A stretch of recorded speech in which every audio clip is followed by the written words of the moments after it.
Welcome to the Sportive Survival Guide Part 2.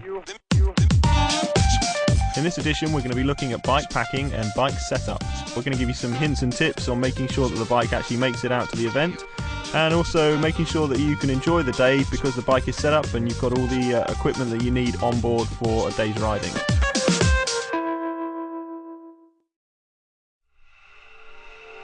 It's very important to make sure that your bike is actually set up correctly for any long distance event. That includes frame size, saddle height and position, stem length and also handlebar height. If you do actually need to visit a local retailer, then it's well worth taking that little bit of extra time to get them to check your position over, so that ultimately you're going to be able to spend a full day in the saddle and you're going to be as comfortable as possible. If you're comfortable, you're going to be efficient, you're going to enjoy the riding, you're probably going to perform a lot better. Now, before every ride, I always got into the habit early on just to check my brakes, check the tyres, check if you've got any little nicks in the tyres or stones in there. I put new inner tubes in just to make sure that your equipment's in tip-top condition, and give my bike a full service. So if I need to change inner cables, I'll do that. It's all relatively small cost in the grand scheme of things when you're flying out to an event and you're spending the money on the entries and the travel and the accommodation and everything which goes with it. I'll do that at least a week in advance so that I can bed everything in, and if I do experience any problems, I've still got time to actually rectify them and make sure the bike's in 100% working order before the event. Really, there's nothing worse than finding out the night before or a couple of days before that you need to change something and not actually having enough time and then being a little bit more stressed out about it. It's important to be as self-sufficient as possible as well. And when you look at spares and what to take on the ride, I always pack a saddle bag with 2 new inner tubes, tyre lever, chain splitter, 2 CO2 canisters, because if you do puncture it's a lot quicker. Sometimes it's not the end of the world. If you take a mini pump, that's fine. If you're looking for a particular time and event, or you want to try and go for a gold award, then if you do puncture you can be back on the road that little bit quicker with a CO2 canister. And a little bit of money, sort of 15 or 20 euros, just in case you really do need to dive into a cafe, buy a bottle of water, something to eat if you're feeling hungry. Another important thing which I normally take and put in my saddle bag is some form of ID or a contact person and contact number should something happen. And that's really important. You know, it just sits in the saddle bag, it doesn't do any harm, it doesn't take up any extra room or weight, but it can be very, very valuable if your day doesn't end quite the way you wanted it to. I carry 2 750ml water bottles as well, just to make sure that you've always got fluid with you.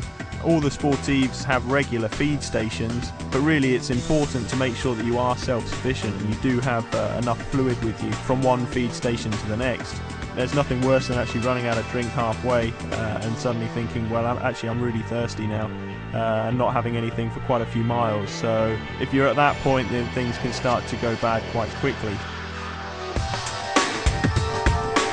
Another little tip which I've found has been quite useful to me is to actually make some mental notes and then put that down on a little sheet of paper, which I normally stick on the stem of my bike.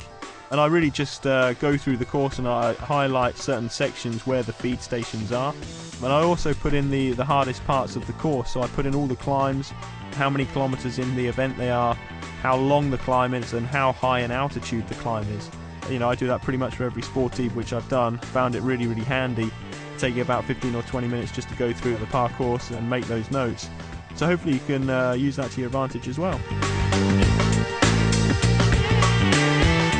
Now, if you do have a spare pocket, no doubt they're going to be quite filled up with energy gels and bars. But take a camera. You know, it's going to be a lifetime achievement and a real momentous occasion. Probably going to be covering a lot of the famous roads in the Tour de France or Vuelta or Giro d'Italia. So make the most of it, and when you get to a nice point, pull up, take a few pictures, and let those memories continue for long after the ride.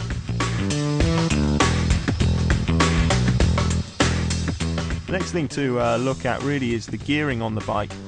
Now, you may actually have a standard gearing setup of 3953 at the front, which could be fine for your regular day-to-day riding, but as soon as you hit the mountains, this is something which you should really pay a little bit more attention to in advance.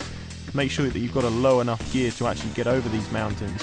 In some instances you could have 3, 4, 5, 6 mountain passes, and really being able to keep the legs spinning throughout and keep a high cadence on these mountains, it's going to keep the legs a lot more supple towards the end of the event. It's going to mean you're a lot more efficient. You've actually got more to give come the final mountain pass. So I generally run a 3650 on the very hilly courses with a 1225 at the back, but it's quite easy to actually drop that lower by either fitting a 34 small chainring at the front, or even going for a triple chain set to really bring a nice low gear down.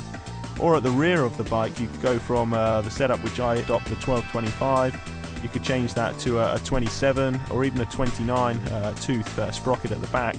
And this is all really going to help you get over those mountains, enjoy the day's riding, and make sure that every mountain is not just a grind, and you can go up there with a relative smile on your face, actually enjoy, take a look over your shoulder, enjoy the beautiful scenery, get over those mountains and get to the finish in best possible shape.